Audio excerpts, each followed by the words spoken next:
Blog Talk Radio.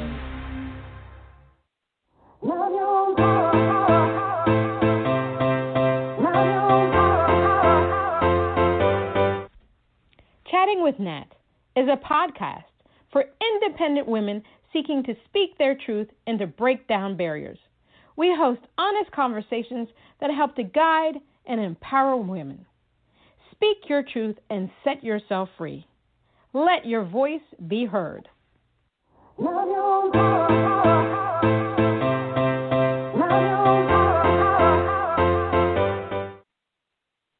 evening, good evening, good evening. Tonight we have businesswoman Valerie Wilson Persaud on Chatting with Nat. Mrs. Persaud is the CEO of Mystiqson Records and Persaud Entertainment, LLC, which offers artist management, publishing, music compositions, distribution, and live musical entertainment. Mrs. Persaud is also the CEO of Persaud Counseling, which provides intensive and home services to children and their families. Mrs. Persaud has a master's degree in social work from Rutgers University School of Social Work and is a licensed New Jersey social worker. She has a doctorate in jurisprudence from Seton Hall University School of Law and clerked with the Honorable Renee Jones Weeks in the Superior Court of New Jersey. Let's welcome Valerie Wilson Persaud. Hi, hello, Valerie. Hello. Good. How are you handling this whole pandemic thing? It's been crazy. It's been a little cray, right? Yes. Yeah, I was just talking to Ricky earlier that it's very difficult to plan when we don't really have a set month, when things will sort of get back to some sort of new normal. Exactly. So tell us about yourself. How did you get into, first of all, you're a lawyer, you're a social worker, you're a manager. What else do you do? Is there anything else? Because you sound like Superwoman. Because it's funny because a lot of people know me for different things. Right. So some people know me as a entrepreneur, business person. Some people know me as a professor. I remember I was with this group and we were out celebrating Christmas, and then somebody said, "Oh, that looks like Professor Persaud," and then somebody said, "Well, Professor Persaud." So some people don't, they know me for various things. So mostly it's entrepreneur is what people know me for. I would say so, because I know you do a lot of things, because I watch you. You're all over the place. How did you get into the whole music management thing? Yeah, so, music is totally in my background. It's in my husband's background. So, if you walk into our house, you definitely know that this is a family that is into music, because it's just, you see speakers everywhere, you see microphones, You see equipment all over the place. So it really, the management thing started when, I would say when Ricky was about 15 and my youngest son, he was about maybe 12 or so. And Ricky took a band camp in South Orange, New Jersey. And when I attended their performance, it's like a light bulb went off in my head, because I had never seen him front a band, sing and play the guitar. And so my antennas went off. And then shortly after that, a friend, she called me and said, with Ricky Ricky and Nicholas, would they mind, playing something at my daughter's Sweet 16? Okay. And then I thought, wow, let's try to put together a full band, because we had pieces of, musicians. We had a keyboardist and we had a drummer. And then I said, let's pull this together and do the, the Sweet 16 party. And then after that, I kind of just set up the company, because our goal at that time was really to just find places where we can perform. And so I knew that people would, at certain gigs, they would pay us money, and I wanted to have a company set up where, we can give them an invoice, they could send us the checks under that company, and it also protects, the musicians. So that was the initial goal of how I kind of got into Persaud Entertainment. And then I had other people managing Ricky. We went through two different people. And, because my thought is that I looked at the industry as just that, an entertainment industry. Right.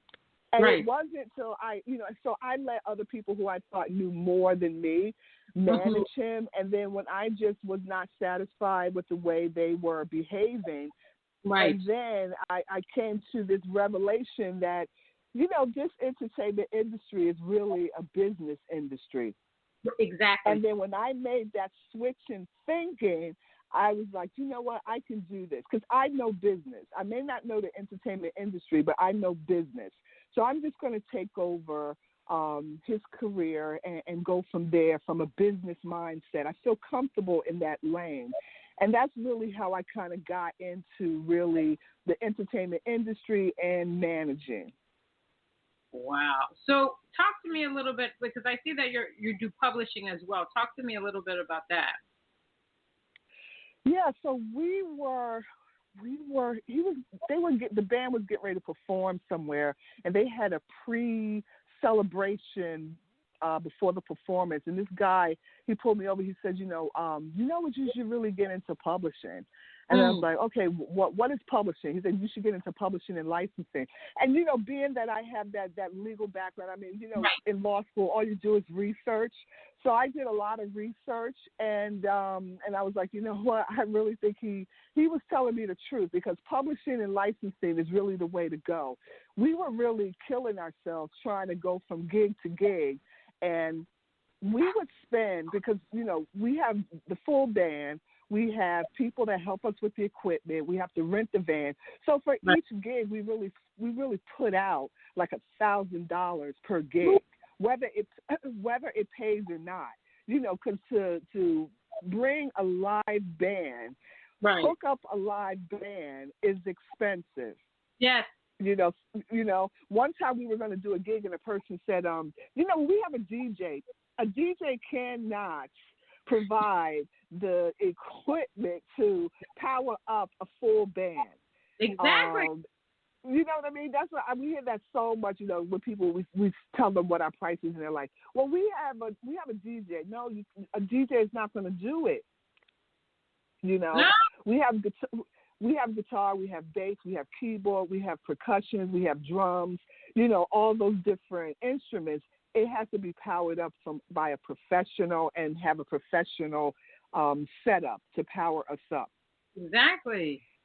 Yeah, and that's my husband. That's one of his jobs, is because his background, he used to do engineering for a lot of Caribbean bands, and that was his job, was to come on site and hook up everything, and then make sure it sounds good throughout the gig. That they're sounding right, the levels are right, and all that type of stuff. And so he stopped that once I got pregnant with Ricky. And, like I said, when we started going out, and then he had to dust off his equipment and start doing it for his own family. Wow. Now, you manage your two sons, right? Yes. Ricky Persaud Jr. and my youngest son, who goes by the stage name Little Nicky. Little Nicky and Ricky Persaud. I love it. So how would you describe Ricky's music? Okay. His music has gone through some changes. He started out with like rock, and then he was into reggae, and then he mixed the two.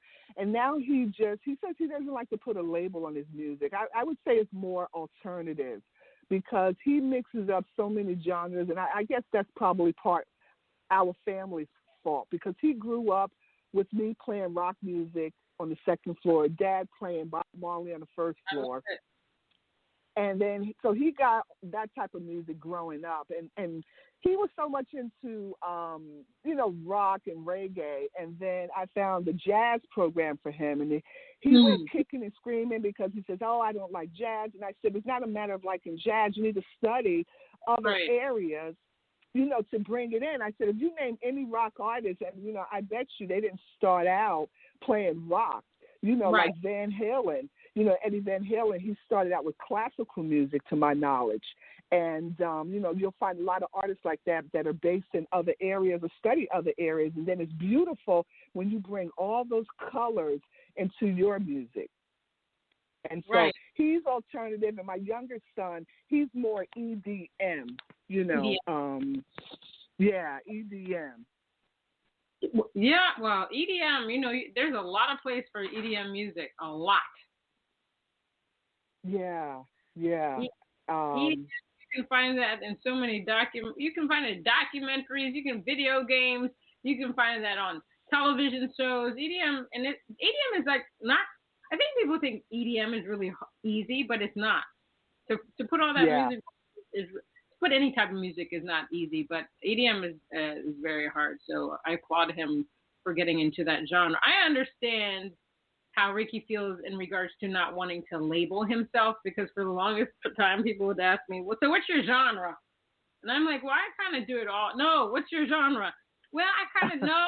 I want to know what your specific thing is. And then, I got into Americana, and I really like Americana because there's several genres within Americana, and I like the storytelling of Americana. So that's why. But I do understand him not wanting to label himself. He's a musician. He's an artist. That's who he is. And so he does it all, which is great. And I've seen a lot of his TikToks. Tell me about those TikToks. It goes with, being in this business, and that. It's a 7-day-a-week job. It's not like you can dedicate like an hour on Monday, an hour on Tuesday. Right. It's a 7-day-a-week job. That's why I tell people that, music is not something that we do. Music is just who we are. And so with that, I love reading any and everything about music. And so I read this one article where they said, if you're in the music industry, you really need to be on TikTok. And so I was thinking, I keep hearing this word, TikTok. What the heck is this? So I downloaded the app, and then I, again, researched it, looked at a couple of videos, and I said, we really need to get into this, especially when we've been given the lemons of 2020. You got to turn those lemons into lemonade. I know a couple of artists that are just kind of sitting still waiting for this all to go over, and that's not business. You got to reinvent yourself or go with the flow. And so he wasn't a willing participant when I first brought the idea to him. He was like, oh, I don't want to do that, because people are just doing funny stuff. They're not really serious. And I said, well, that's them. We should continue to do what we do. And so he did a couple of videos, and he was just like, oh, okay, whatever. And then as time grew, he really started getting into it. Like, we tape TikToks. We have a designated day. We tape TikToks on Wednesdays before his class. We do take about 3 hours. And so we flipped it this week. We did it on Tuesday. So I'll set up everything for him, and then I'll just kind of, go about my business. And it's not till he finishes, and then I go back and look at it, and then I'll give him some, some feedback. And then I will research duets for him, because he doesn't have time for that, because he's a full-time student. So I will research some duets, and then I'll say, oh, look at this guy, what do you think about him? And then, so, now he's like really into it, because the stuff he taped on Tuesday was it was unbelievable, the stuff that he's doing with the TikToks now. It's amazing. Every 5 minutes, I'm like seeing Ricky on here, and I'm thinking, how is he doing all of this? Now, let me get your opinion on this. Now, my whole thing, I'm on TikTok too. I've done some silly videos with my cats, obviously. And I've done 1 or 2 videos with my mom. I had to force her to do those. And, but I always choose to do, I think I've the cat videos I've done with other people's music.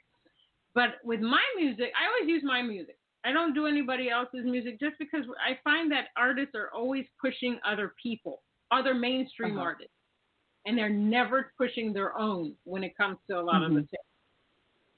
And so it's almost like, we're always in the background, not in the forefront. So how do you feel about that whole aspect? Do you think it's good to do mainstream artists? Do you think it's good just to do indie? Or do you think it's good to do a mixture? Now that's, somebody was asking me, I was like, I need to give like a TikTok workshop. You really have to look at what TikTok wants. Because if you want more views on your video, they control how many times people view your music. They can withhold whatever you put out there. Like if you put out a video A, whatever that might be, if it doesn't fall within certain guidelines that they're looking for, they're not going to put it out there so many times. They may let it scroll maybe once or twice. So it's like I was explaining to the person, it's not really whether you want to do, and I'm writing down some notes, it's not really whether you want to do your music or do somebody else's music. It's what TikTok wants. So if your music is already on TikTok and then you want to do a video to that, they would probably more than likely like you to do that as opposed to recording it and then uploading it. Right. Okay. So for all the people out there that don't know about TikTok, here's a couple of the recommendations. You have to look at the hashtags that they have for the day. Like they'll have, it's at least 50 or more hashtags. And you can look at those hashtags and let that guide you. That will get you, more plays with that. Duets, they love duets. If you do a duet with another artist, they love that. If you do what's called a stitch, so a stitch is if you watch somebody else's video and you comment on it. They like that. And then the last one, which we just did, because I looked at somebody else's video on giving recommendations for TikTok. If somebody writes a comment on one of your posts, you should respond to that in a video. But TikTok don't allow you to do a whole lot of things like duet, comment on other videos, unless you have like 1,000 followers.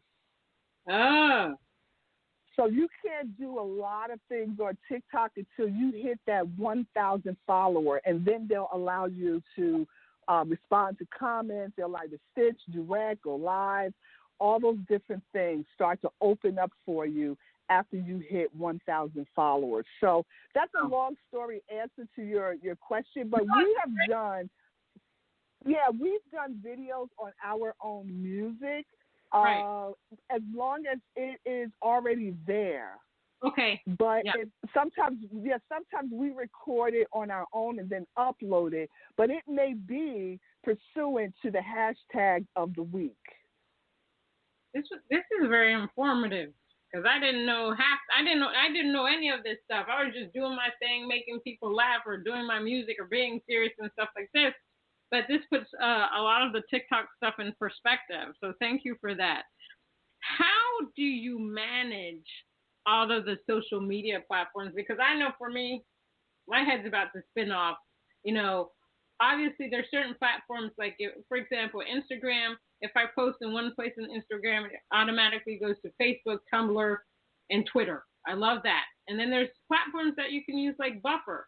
But if you're a person like me that has so many different accounts, like I have 3 Instagram accounts that I have to manage, and 2 Twitters and 2 Tumblrs and all that stuff. So how do you manage the day-to-day? And how many times do you post a day?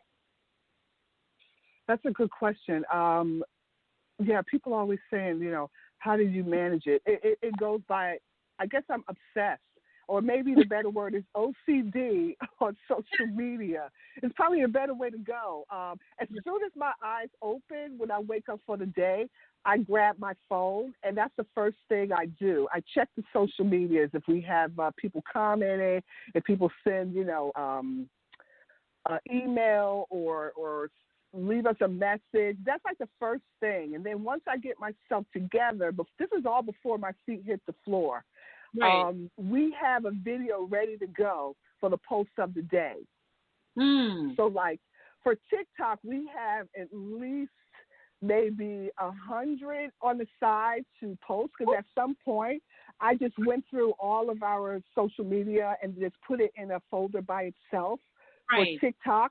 And then we have the TikToks that we recorded that Wednesday. So on a Wednesday when we record for TikTok, we record at least 7 TikToks. So that'll last us to the following week. Right. That's You are organized. That's for sure. You have to be. I don't know if it's there. You got to be obsessed. You have to be obsessed. I agree with you 100% because when somebody, because I just, how long ago has it been? It's been like almost 10 years. 10 years, I got into the music business, and 10 years ago, and somebody asked me, "My God, Natalie, you've done so much. How did you get this far?" And I said, I was obsessed. So the minute I started to seriously do the music, I was on the internet 24/7. Where can I put my music? What is this social media site? How can I get on this? How can I do this? How can I do that? You have to become that obsessed to become successful. You just have to, because you have to live it, breathe it, be it, in order to see some movement, especially with the music industry. Now, you have given me a couple of his songs. I'm going to play Winner. What's that about? Let's see. Sometimes I co-write on some of the songs. Let me see. Winner was supposed to, and I don't know if I contribute to that one, but Winner we had in mind Catherine Shipley because she wanted to do a duet with Ricky. And so then he came up with this song initially as something to do with her, but it just kind of never really panned out. And so it really is sort of most of his music has, I don't know if you recognize it, has a spiritual theme or a message. It may have a good beat, but spirituality is at the core of most of the songs. So Winner is really telling you that no matter what anybody says, you got to look at yourself as a winner. Amen. And don't. And then he even says, give me my crown. And that's a nod to all the spiritual folks out there to let you know that it's just not coming from I think he was a teenager when he wrote that, but it's coming from a deeper place. It's got a great beat, but it's coming from a deeper place. All righty. Well, we're going to have a word from our sponsor, and then we're going to play the song. Hold on 1 second. Hi, it's Jordan and Madison, and we're Jay Madison out of Nashville, Tennessee. We'd love to tell you about B Squared Management, artist services by artists for artists. Get your press, branding, single release, and sync success plan now at bsquaredmgmt.com. And listen up to our latest single, Down, now on Spotify.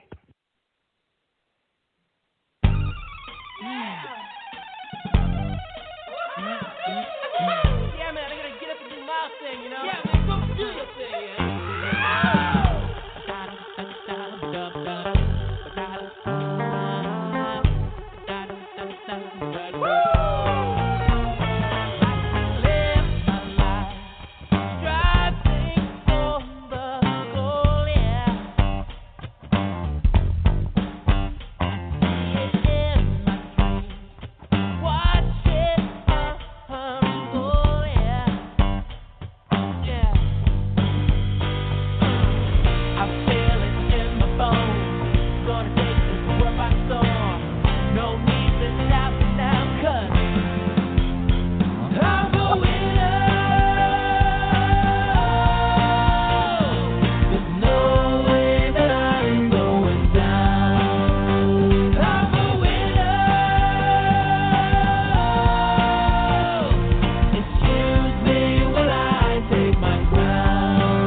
haters and non-believers.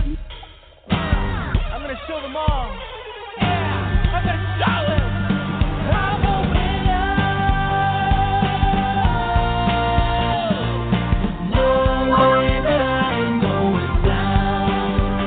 I'm a winner. Excuse me when I take my crown. I'm a winner.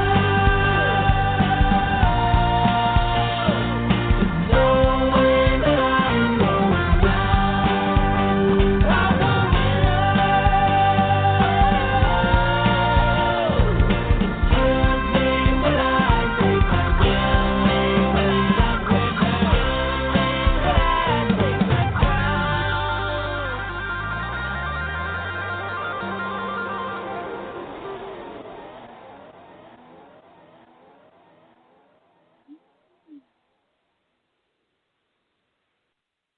That was Ricky Persaud Jr. I love it. I love Ricky. Ricky's just, he's phenomenal.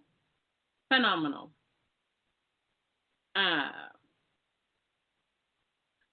Phenomenal. Thank you. Woo. How many Thank you, songs thank you you. wrote with him? Oh, maybe he has close to 80 total, Okay. and I may have co-written maybe 40. Ooh, that's a lot. And it can vary. It can either be, I mean, my contribution sometimes is some music, like I'll give him a beat. It can be a lyric. It can be a title, or it can just be something that I want to interject. But something that I found, because in the very beginning, when he has in the first song he did was "Welcome to My World," and then he did one called "Zipbox." And Right. I contribute to those songs, but back then I did not know what I know now, is that when you're in a room and someone's creating a song, whatever you contribute, or even just being in the room. I heard about this lawsuit of a person that was just in the room when people were creating a song, and the song blew up, and that person sued them. So the person wrote the article and said, no matter what they contribute or if they're just sitting there hanging out, you need to have everybody sign something. Really?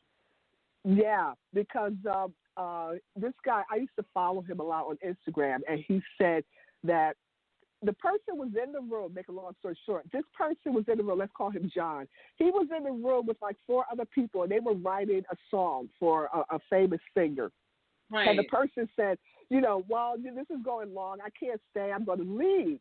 So he said, well, we didn't think no more of it. And then when the song blew up, they got like a call from a lawyer. The guy was suing them, and he won. He was in the room when they were writing that song. I don't know if he contributed like a the or what he contributed, but he did win his case. So when you're sitting down writing, everybody in that room needs to sign something saying, I won't take anything, or I will take 5%, or I'll take 10%, because it could get ugly. Well, yeah, you just talked about the ugly. Well, we can segue into my next question is like, what is the hardest part about the music business?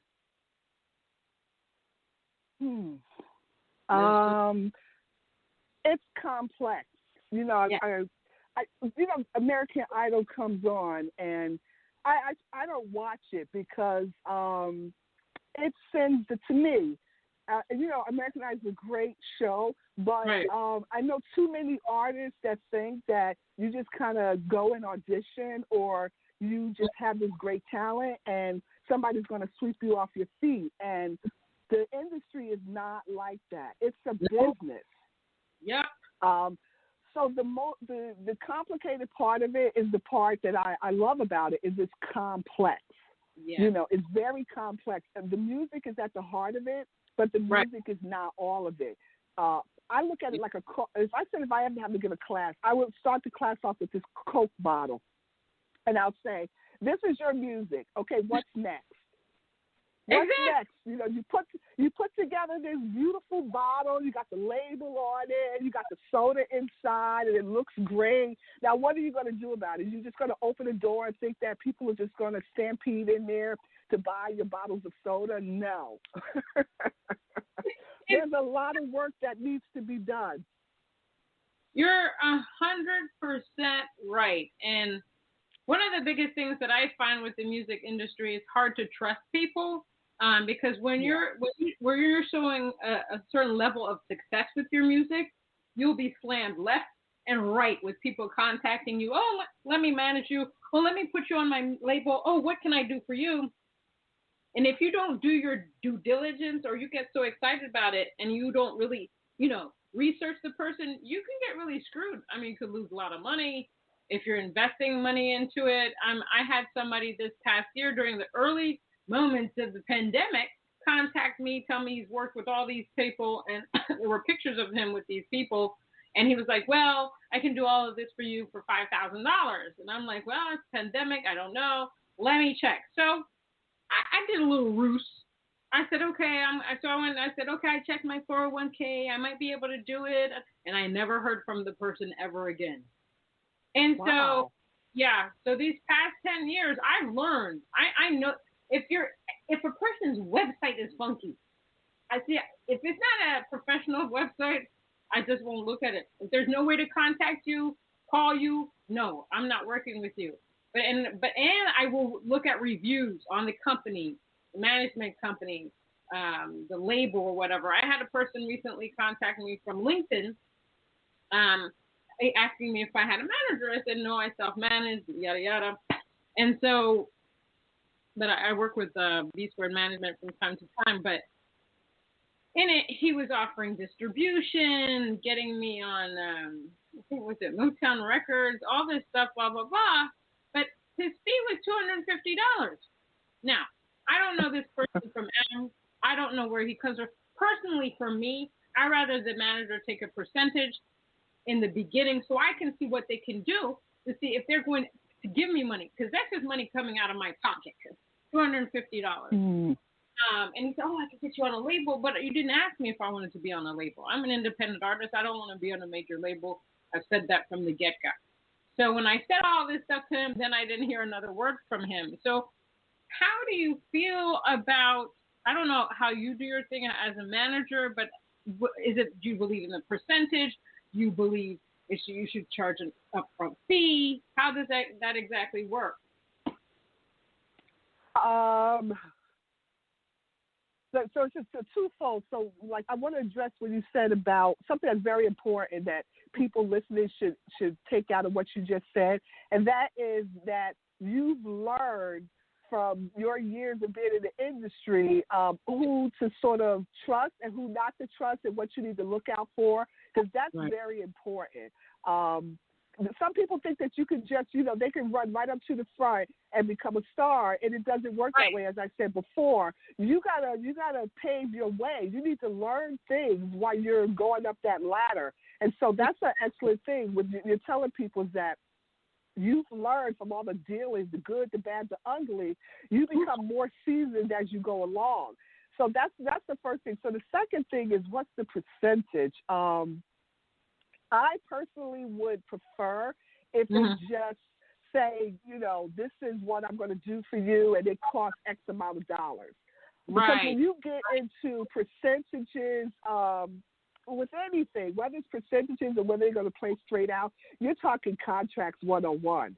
Right. And some people would not want to go through a contract, and I think it gets hairier when you're talking about the percentage. Very yeah, you have to learn these different things. Like I said, we've been through two different managers, and I've learned what not to do, and I've learned not that I can't get the wool pulled over my eyes, but I've dealt with enough bad people. If you want to say, that's Ricky will always say. He says bad people. We've dealt with enough bad people where our tentacles go up. And we have like a 3-step process. Like if I want to go with someone, junior, and then ultimately the really jaded pessimist in our household is my husband. So if he says, I don't think we should do that, and I've learned to follow what everybody put on the table as to me just making the decision by myself. Yes, I'm the manager, but at the end of the day, Ricky's the artist and my husband is the financial backer. So I can't do it by myself. I need their approval.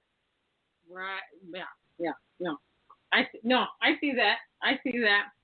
Have you ever run into a situation where you'll have all these people contact you? Oh, I want to work with Ricky. I want to work with you. I want to work with Ricky. I want to work with you.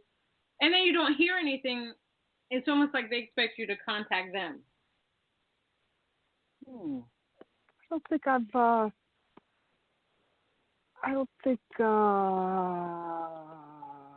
we've ever gone through that. I was just trying to think of a example.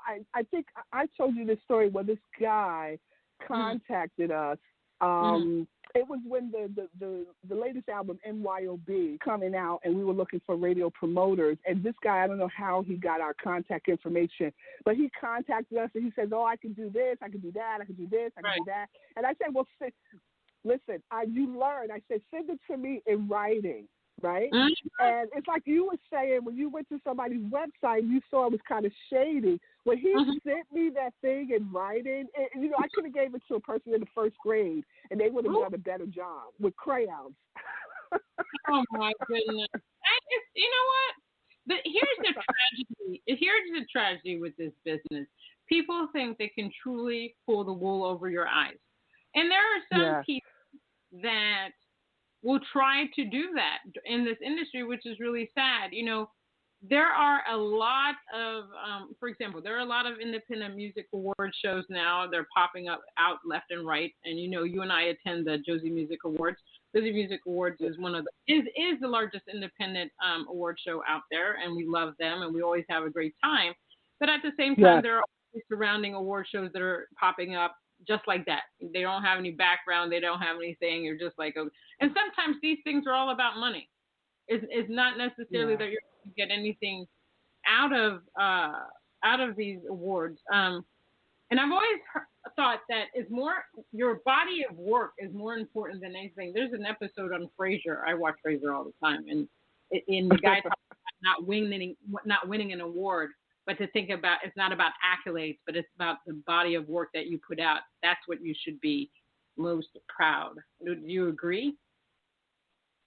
Yeah, your body of work that you kind of put out there, and there's a lot of award shows kind of out there. You mentioned the Josie Awards. At the beginning of the season, and I'm hoping I'm not going off topic, but I'll go to, like, Ricky and my husband, and hey, you guys, you want to do this again? And most of it, I would say 100% of the time, we go with the Josie Awards because you know what? They're an award show just like a lot of other people, but what makes the difference with us is that they're very nice people. Yes. They're very nice people. And, like the saying goes, you can get more bees with honey than sour grapes. And so they're just really nice people, the mother and, Tina and Josie and their whole family. So that's what keeps bringing us back to them. And also, when you go to the award show, man, is it a party or what? You get to meet up with all these other musicians and artists, and it's just a really great time. So we look for more things like that. If the people behind it are nice people, and I think the Josies are probably at the top of the list as far as award shows, because other people are kind of in it for the money. Right. And when you apply for the Josie Awards, you don't have to pay anything to enter. That's a big thing, and so we will always be, as long as they will have us, involved with the Josie Awards. But there's a lot of people trying to duplicate them, but you can see them a mile away. Yes, you can. Amen to that, because I often tell people, I try to do my best to warn people of some of the ones that are out there that are just popping up. I said, you need to see what you will get out of this. You can't get something out of nothing, meaning this one award show has to have been around for a while for you to have gained any accolades from it. You know, Yeah. that person at award show can try to tout themselves as a good one, but the person has to do their due diligence. Where did this come about? You know what I mean? Yeah. And so Yeah. I agree with you, Josie Passantino Boone and Tina Passantino are amazing. They work harder than people even realize to put that show together. It costs a lot of money together. They put their heart and soul in it, and they truly believe in independent artists. You know what I mean? So, you know, I have to congratulate them, and I've been with them since the beginning of their award show when it was just a baby. And you know, and I submit every year, and I've won, and Ricky's won, and yes, we always have a good time, and people are nice. You know, everyone's nice. We have a blast. I went. I went last year, and I accepted Ricky's award, and that was a lot of fun. And and so, you know, I think they'll be around for years and years and years, and one day they'll probably be on main television, you know, ABC, CBS, NBC, whatever the case may be, because, you know, when you put honesty and integrity in what you do, a lot of things will come out right for you. I truly believe in that. Yeah, and we have such a great clique of friends, you know, friends, associates, however you want to call it, because like you said, there's a lot of barracudas in this industry. So, you know, when you find somebody that you find that's like nice, and you can exchange ideas and information, like, you know, you and I, you know, some of the other folks that are involved with the, you know, that are Grammy members, that are with Indie Collaborative. You know, when you find those folks, you got to hold on to them, because sharing the information, that's a networking. Someone said to me recently, it's all about building relationships. Amen to that. You know. So if I was to draw a chart, in the middle would be the music, and then it would have tentacles outside of that goes with that. It's just not all about talent and great music. It's about networking. It's about marketing, advertising, social media, and the list goes on. On and on and on. Now, are you taking any more clients, or you're good for right now with your sons? You know, people ask me that, and also Ricky said that. You know, it's very difficult when you're managing artists in general. I would say if money was not an object and I have more connections, I would take on more artists. But my niche, is, as in everything I do, like my counseling company, is I would prefer to work with the very young. Right. You know, kids like teenagers and things. I was just watching a video of Frankie Lyman earlier in the Jackson 5. That would be my niche of people that I would go with. And then secondly, I went to a workshop in New York City, and this woman had her own record label, and she was saying, somebody said, well, what do you look for in an artist? And she said, I look for somebody who is, quote unquote, ferociously committed and a workhorse in this industry. So you're not sitting back just creating the music like that soda bottle. Right. She wants you to be able to work as hard as she will to promote your music. And so if you're just putting out that product and you putting up your feed and you looking for somebody else to do it, that would not be somebody I would go with. So to make a long story short, it would be young people, and they would have to be hungry, either them or their parents. Okay.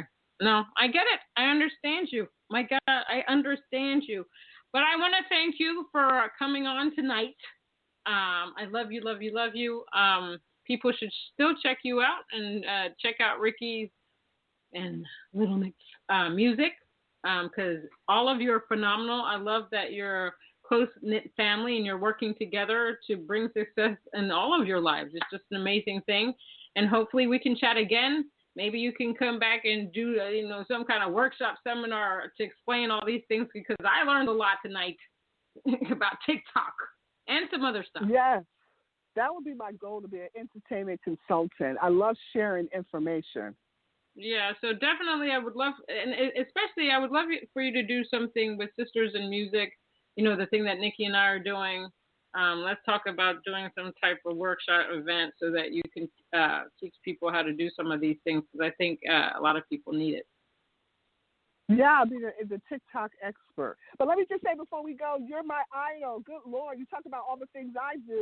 When I want to lay down and relax, I look at you and you're posting like crazy. So don't put it all on me. You are my idol. You put fire under my feet. Oh my gosh, I'm honored. I'm honored. Yeah, I get a little crazy with it. And I'm like, oh my God. In the morning, I'm like you. In the morning, first thing, oh my God, I gotta post. What am I gonna post today? Maybe I should be inspirational. Maybe I should do this. Maybe I should do that. Yeah, no, more and more, I'm trying to find more things to post and really get out there and push. Because during this pandemic, I've listened to a lot of conferences, webinars on music and stuff like that, and I've learned a lot. And they're like, you need to post 5 times a day, and you need to be more personal, and you need to do this and stuff like that. So I'm definitely trying to be more of an extrovert. Not that I'm an introvert in any way, but I'm trying to get out there. I'm trying to get, my messages out there and trying to make a difference. So we are both going to make that difference in the world, and we'll be successful at it. Lord. Because we are the Lord. obsessives. The obsessives. That's a new group right there. The obsessives. Right? Yes. So yes. Thanks again, Valerie, and we'll chat again. Let me ask you something before we go. Are you guys on Clubhouse yet? I just got on it. Again, to my OCD of looking around Facebook, I stumbled upon it, and I'm like, I saw the people commenting on it, and I was like, what the heck is this? And that's another thing, researching stuff, just constantly, I call it lurking. Ricky says, no, you don't want to say that, lurking. It's just more like research. It's part of my research. Facebook, social media, and that's where you find a lot of information. So the answer is yes. We just got on like 2 days ago. Yeah, Clubhouse is supposed to be the next thing. I mean, it's just people talking, but my God, because I get the notifications on my phone, and my phone is always popping with another conversation. I haven't listened to any yet, and Sisters in Music plan to do something. We just haven't figured out what. But I think it's going to be up, and I think it's the next big thing. Beautiful, beautiful. All righty. Thank you for having me. I appreciate it. Thank you, and we'll chat again. All right? Have a nice evening. All right, thanks. Bye-bye. All right, bye.